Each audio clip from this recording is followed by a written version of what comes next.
Support for this podcast comes from the Central Valley Journalism Collaborative, connecting communities with the resources, infrastructure, and networks to ensure a vibrant local free press. From KVPR in Fresno, this is Central Valley Daily. It's Wednesday, June 11th. I'm Elizabeth Arkalian. Coming up, subsidence, or the sinking of land, has been happening here in the valley for decades. Well, the Central Valley of California is the poster child for subsidence. There's nowhere else in the world that has subsided this much for as long. Coming up in just a few minutes, we will hear from Stanford researchers who've uncovered the sheer scale of subsidence in our region and what they propose to fix it. But first, today's headlines. California U.S. Senator Alex Padilla is condemning the Trump administration's ICE raids across Los Angeles and President Trump's deployment of California National Guard troops in response to protests against the raids. Padilla appeared on MSNBC. This is Trump classic playbook. He's not brokering peace between Russia and Ukraine. His tariff war has gone horribly wrong. So when all else fails, he demonizes immigrants again. These raids are not new. Obviously, we've been seeing them around the country for a few months, but increasingly with extremism and cruelty. And that's what people in Los Angeles are responding to. President Trump has authorized the deployment of an additional 2,000 Guard members. The authorization followed mostly peaceful protests this week. The 2,000 Guard members are in addition to the 2,100 Guard troops the president previously mobilized for the protests Sunday morning. Trump also deployed 700 Marines to help them. The state's top-ranking education leader is also condemning immigration raids happening across Southern California. State Superintendent Tony Thurmond issued a call to President Trump this week to, quote, keep your hands off our kids. He said flashbang grenades were detonated near Los Angeles Unified campuses in response to protests against ICE. He also said a fourth grader was detained and sent to the border with his father. Thurmond added that the chaos caused by the raids and military involvement has impacted learning in the state's largest school district. About half of all children in the state of California have at least one immigrant parent. In Sacramento, a bill in the state legislature is intended to increase equitable access to over-the-counter contraceptives in California, particularly for people enrolled in Medi-Cal. Oakland Democratic Assembly member Mia Bonta is the author. She says even though the FDA has approved Opill as the first daily oral contraceptive available over the counter, a prescription is still required for reimbursement under current Medi-Cal policy. This means Medi-Cal beneficiaries are effectively blocked from accessing Opill without first seeing a provider. This requirement creates unnecessary delays and administrative hurdles, especially harmful in communities already facing barriers to care. There is no organized opposition to the bill, and it heads next to the Senate Appropriations Committee. And back here in the valley, those looking to escape the heat with a visit to the Central Coast this week should expect delays just over the Kettleman Hills. Detours and closures are in place along Highway 41 through Thursday. It's part of a highway widening project that is expanding Highway 46 to 4 lanes.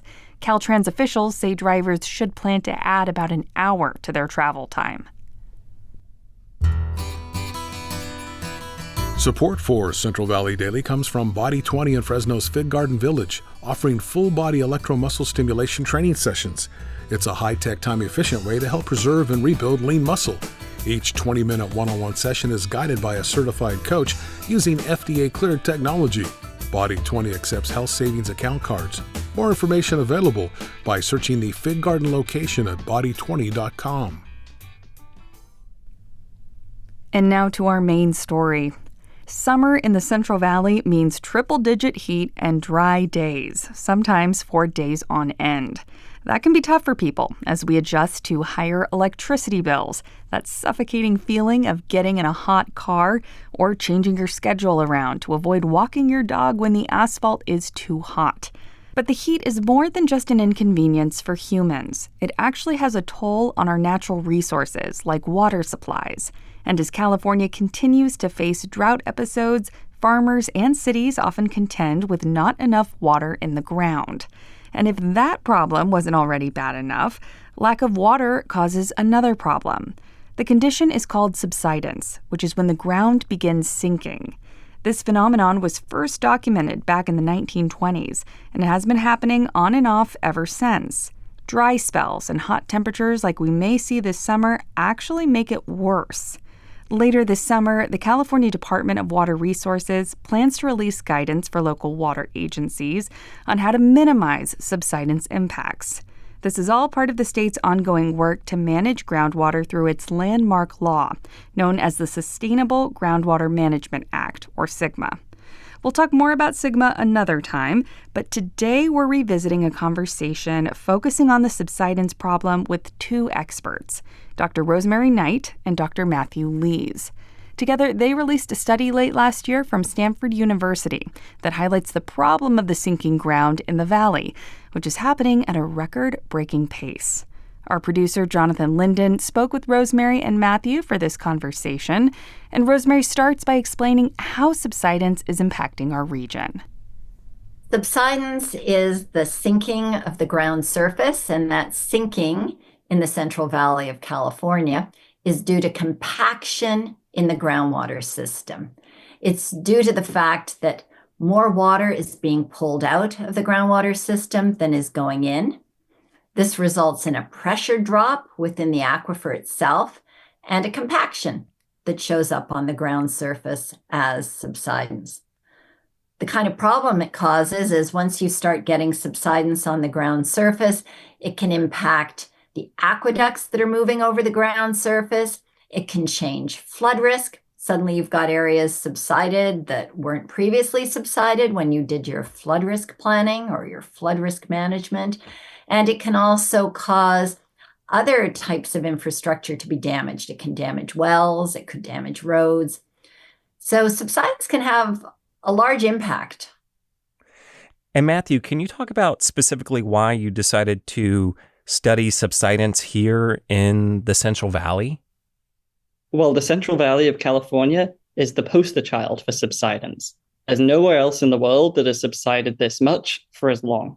So there's other places also experiencing the subsidence problem, but the Central Valley, it's the poster child for all of the problems and for the largest magnitude of subsidence anywhere in the world. Now, Rosemary, your study now out from Stanford says subsidence has grown since 2006, but you also find that there are some solutions. Can you talk to us about what some of those solutions look like? So subsidence has grown since 2006, primarily because we've had a series of droughts. There is still a need for the water to be available for irrigation to support agriculture in the valley. So the only solution with the droughts and a shortage of surface water is to pump groundwater. So we have a situation where much more water is coming out of the groundwater system than is going back in. The solution is to either reduce pumping or get more water back into the groundwater system. We've decided to figure out if we could solve this subsidence problem by getting more water back into the groundwater system, and that's a process referred to as recharge. So how can we recharge the groundwater system? How could we capture excess surface water during the rainy season or during the wet years and get that water back underground? And a solution would be if we could target the areas that are compacting and causing the subsidence and get sufficient water into those areas, we could actually stop the subsidence. And Matthew, in your study with Rosemary, you both find that it wouldn't be feasible to try to solve subsidence at a valley-wide scale, correct?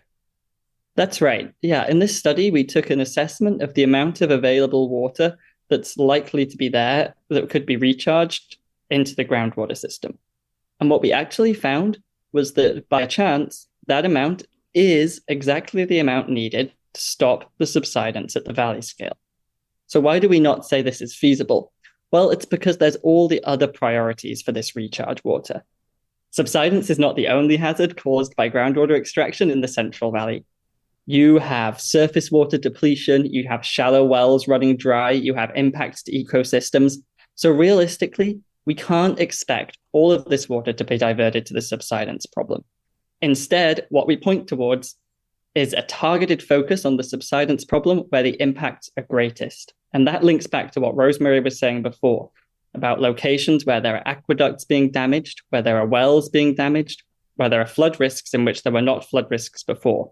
So we're suggesting that we don't think it's feasible to stop subsidence everywhere, but it is realistic and sensible to focus efforts where the impacts are greatest. Matthew, for a lot of people that live here in the Central Valley, subsidence isn't a new thing. It's something that's been talked about for a long time. What is significant about your study that you did with Rosemary? How is it different than other research that's been put out in the past? The really significant finding from our study is highlighting the size and scale of this subsidence. And to be specific on that, what we did was we compared the amount of subsidence in the period from 2006 to present with that which occurred in the historic period, which broadly speaking refers to 1925 through to 1975. Now, this historic period is one of the greatest historic instances of subsidence anywhere in the world. What we showed in our study is that actually what's happened in the last 20 or so years has been equal in scale and magnitude to that which happened in the historic period.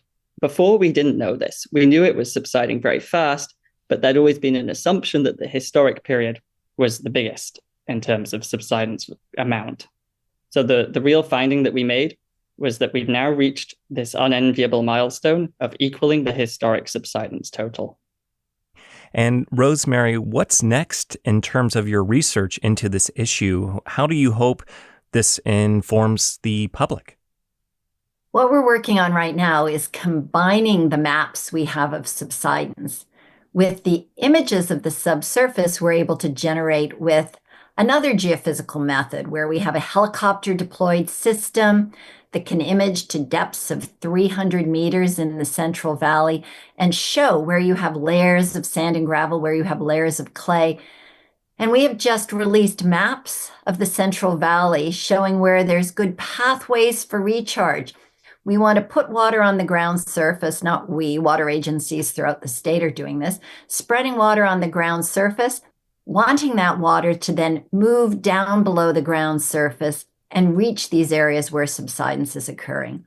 We can see pathways for recharge in these geophysical data sets, the airborne electromagnetic data sets that we have.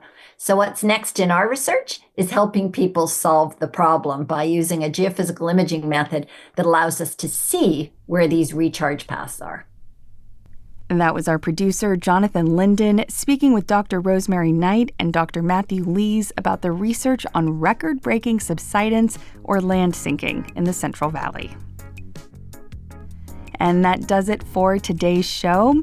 Today's episode was produced by Crescencio Rodriguez Delgado and KVPR with support from the Central Valley Journalism Collaborative. I'm Elizabeth Arkalian. Find the latest local news anytime at kvpr.org.